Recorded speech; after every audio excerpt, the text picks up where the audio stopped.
Le rachat de Twitter pourvoirait Elon Musk d'un contrôle sur une immense base de données et d'opinions.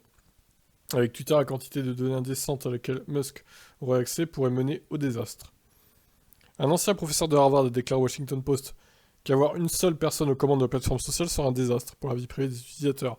Le projet d'Elon Musk de privatiser Twitter après avoir acheté 73,5 millions d'actions a suscité une grande inquiétude chez les experts en matière de confidentialité et des chercheurs en médias sociaux. Cette ancienne professeure interrogée dans une interview du Washington Post est Shoshana Zuboff. Cet auteur de l'ouvrage L'âge du capitalisme de surveillance déclare que les médias sociaux exercent désormais une influence considérable dans le monde réel. Sur le monde réel.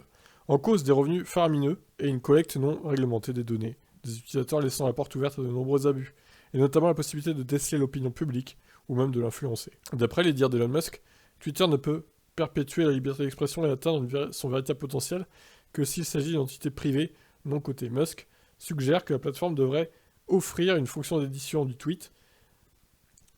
Ça, je suis pas sûr que ce soit une bonne idée. Elle devrait fonctionner sur un algorithme open source, n'ait pas de publicité et moins de modération de contenu. Si la proposition est alléchante et offrirait potentiellement de nouvelles protections de liberté des utilisateurs, il y a un hic.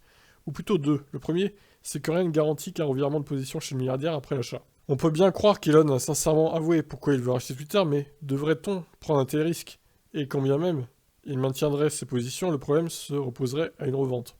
Le deuxième est tout aussi sérieux. Musk bénéficierait dans tous les cas d'un accès centralisé à toutes les données des utilisateurs.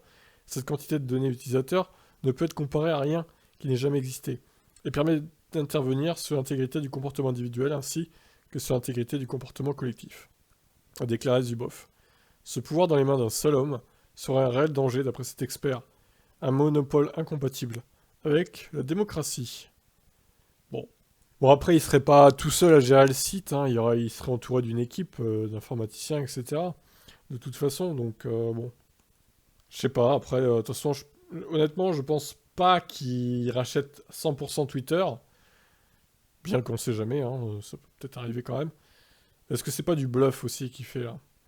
Bon, qu'est-ce que vous en pensez, vous? Voulez-vous voir Elon Musk racheter complètement Twitter? Dites-moi en commentaire, ciao.